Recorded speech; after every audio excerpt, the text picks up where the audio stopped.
નમસ્કાર મિત્રો, Vidya Mandir study online ક્લાસમાં આપનું હાર્દિક સ્વાગત છે।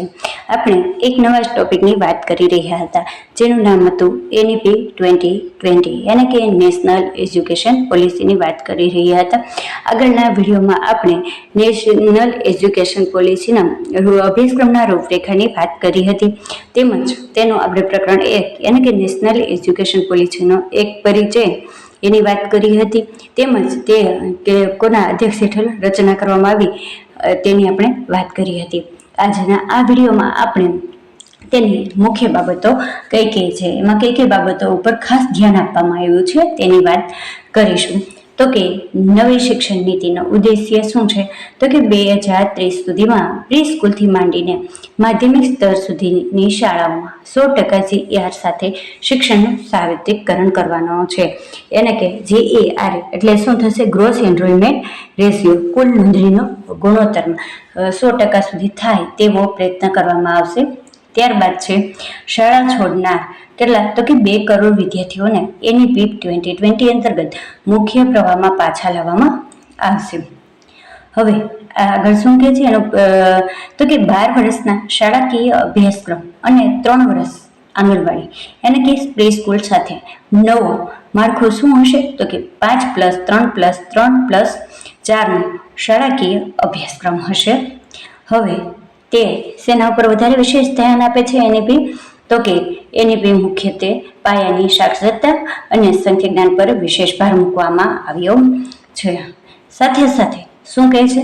તો કે શાળામાં શૈક્ષણિક પ્રવાહો અને ઇતર પ્રવૃત્તિઓ, રોજગારલક્ષી પ્રવાહો વચ્ચે કોઈ મોટો તફાવત રહેશે નહીં। એને કે શાળા કક્ષાએ જ બાળકોને રોજગારલક્ષી માર્ગદર્શન મળી રહે એટલા માટે તેમને રોજગારલક્ષી પ્રવાહો પર પણ વિશેષ ધ્યાન આપવામાં આવશે, જેથી કરીને તેમને રોજગારી પ્રાપ્ત થઈ શકે, એને કે મોટા થઈ તેમને રોજગારીલક્ષી જ્ઞાન મળી રહેશે।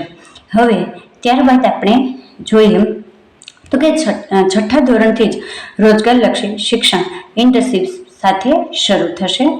હવે ત્યારબાદ વાત કરે છે અભ્યાસ માતૃભાષામાં પ્રાદેશિક ભાષામાં રહેશે। તો કે કયા ધોરણથી?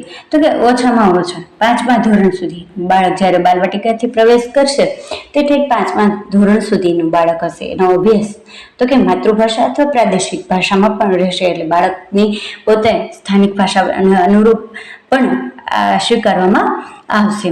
હવે અભ્યાસના પરિણામ તો શું કહે છે?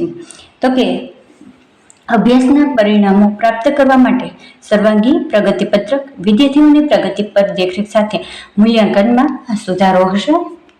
પછી કહે છે તો કે 2035 સુધીમાં ઉચ્ચ અભ્યાસમાં GER 50% સુધી વધારવામાં આવશે। ત્યારબાદ છે 3.5 કરોડ બેઠકો ઉચ્ચ અભ્યાસમાં ઉમેરવામાં આવશે। અને ઉચ્ચ અભ્યાસમાં બીજું શું કીધું છે? તો કે વિષયોની અનુકૂળતા રહેશે। ત્યારબાદ છે યોગ્ય પ્રમાણીકરણ સાથે બહુવિધ એન્ટ્રી એક્ઝિટને મંજૂર આપવામાં આવશે। હવે ત્યારબાદ છે ક્રેડિટ ટ્રાન્સફરની સુવિધા ઊભી કરવામાં આવશે। હવે આ ક્રેડિટ ટ્રાન્સફર એ શું છે?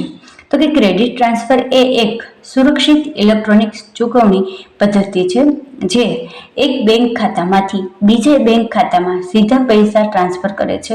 તેનો ઉપયોગ પગાર, ઇનવોઇસ ચૂકવવા અથવા ભંડોળ ટ્રાન્સફર કરવા માટે થાય છે। શિક્ષણમાં તે કોલેજો અથવા યુનિવર્સિટીઓ બદલતી વખતે કમાયેલી ક્રેડિટ ટ્રાન્સફર કરવાનો ઉલ્લેખ કરે છે, ખાતરી કરે છે કે અગાઉ પૂર્ણ કરેલ અભ્યાસક્રમ નવી સંસ્થા દ્વારા માન્ય છે।